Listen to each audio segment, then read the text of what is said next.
Assalamualaikum warahmatullahi wabarakatuh.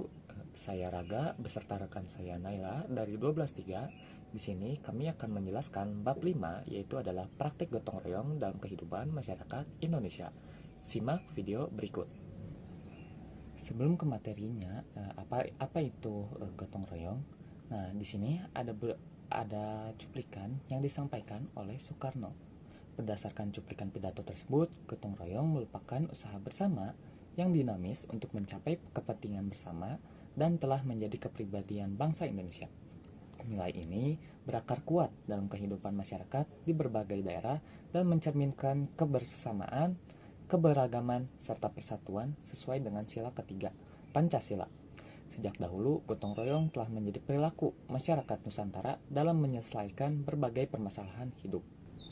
Masuk ke poin A, yaitu kerjasama dalam bergotong royong. Tentunya istilah kerjasama tidak akan jauh dengan gotong royong. Kerjasama adalah kegiatan yang dilakukan oleh dua orang atau lebih untuk mencapai tujuan bersama. Dalam kehidupan sehari-hari, kerjasama dapat dijumpai di lingkungan sekolah, keluarga, maupun masyarakat, seperti bekerja kelompok di sekolah, membersihkan rumah bersama keluarga di rumah, dan kegiatan poskamling di masyarakat. Melalui kerjasama, pekerjaan menjadi lebih ringan dan tujuan dapat tercapai dengan lebih efektif. Adapun beberapa kategori kerjasama berdasarkan urgensinya menurut Rahmat MT tahun 2011. Yang pertama, kerjasama spontan, yaitu kerjasama yang dilakukan tanpa direncana terlebih dahulu dan tanpa mengharapkan bantuan atau imbalan, yaitu pamrih. Yang kedua, kerjasama langsung, yaitu kerjasama yang telah diarahkan atau diperintahkan sebelumnya oleh atasan, penguasa, atau pemimpin. Yang ketiga, kerjasama kontrak, yaitu kerjasama berdasarkan adanya motif tertentu dan biasanya terdapat perjanjian yang harus ditaati oleh pihak-pihak yang bersangkutan. Yang terakhir, kerjasama tradisional, yaitu kerjasama yang tercipta karena adanya sebuah adat atau kebiasaan yang telah turun-temurun dalam masyarakat. Dalam membangun gotong royong untuk mencapai tujuan bersama, diperlukan sikap dan perilaku yang mencerminkan pemahaman terhadap Bhinneka Tunggal Ika. Sikap tersebut bertujuan menciptakan keharmonisan dalam keberagaman di dalam kelompok. Oleh karena itu, setiap individu perlu menampilkan perilaku positif yang mendukung kerjasama dan kebersamaan. Berikut beberapa sikap dan perilaku yang harus dilakukan dalam membangun gotong royong. Yang pertama, kesetaraan. Kesetaraan berarti setiap manusia memiliki kedudukan yang sama tanpa membedakan suku, ras, agama, maupun golongan. Prinsip ini dijamin dalam Undang-Undang Dasar NRI tahun 1945 dan menjadi dasar cara berpikir serta berperilaku bangsa Indonesia. Dengan menerapkan kesetaraan dalam kehidupan masyarakat yang beragam, tujuan bersama dapat diwujudkan. Yang kedua, saling pengertian. Pengertian adalah kesadaran untuk menerima kenyataan bahwa setiap orang memiliki perbedaan dan ketidaksempurnaan. Sikap ini mencakup ketulusan, kesiapan, serta ketegaran dalam menerima kekurangan dan mensyukuri kelebihan diri sendiri maupun orang lain.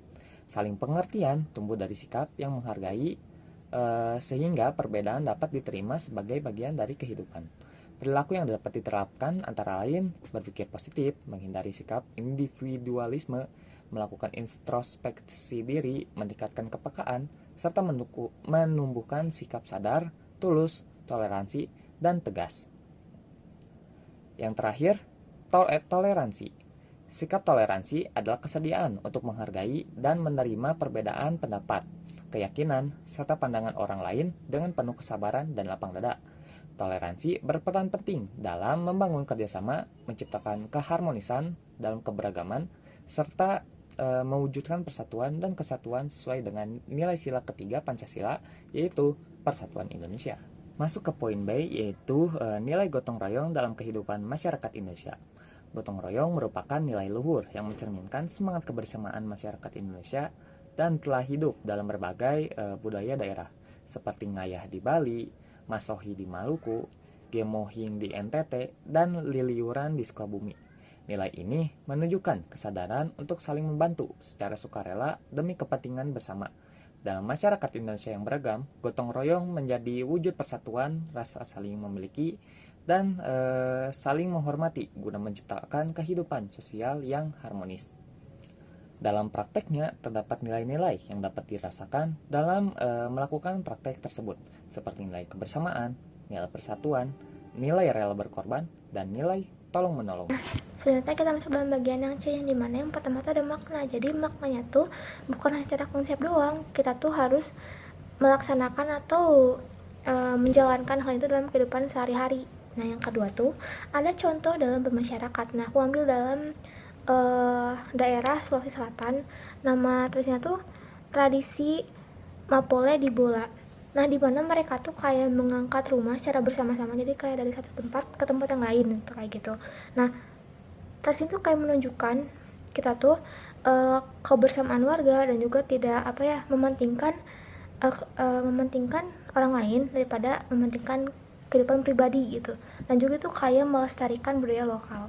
Nah, di sini juga ada tujuan praktek gotong royong, dimana kita kayak memperkuat persatuan kesatuan, menumbuhkan solidaritas sosial, menanamkan nilai rela berkorban dan juga tolong menolong, dan menyelesaikan pekerjaan agar lebih efektif dan juga lebih efisien, lebih cepat lah gitu, dan lebih mudah. Nah, yang dimana di sini juga ada contoh praktik dan tahapan dalam kehidupan bermasyarakat di sekolah.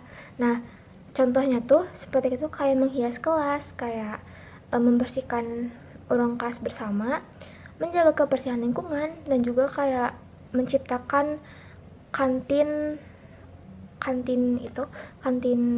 kejujuran, dan menciptakan budaya literasi, dan juga membentuk kedisiplinan melalui kesepakatan bersama. Di sini ada 3 tahapan, yang dimana tahapan pertama itu ada perencanaan, yang kedua tuh ada pelaksanaan, yang ketiga ada evaluasi.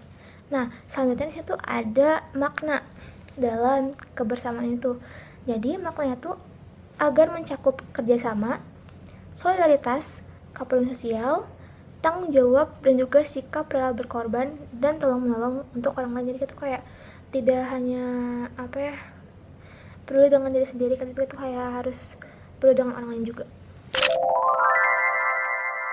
Belajar Pancasila bersama Bu Ida. selalu Mengajarkan nilai kehidupan yang bermakna, penuh toleransi, tanggung jawab, kejujuran, Kedisiplinan, rasa, hormat, persatuan, keadilan, kemanusiaan, gotong royong, berpikir, kritis, bersikap, bijak, dalam kehidupan Sehari hari, pelajar, berkarakter, The skyscrapers causing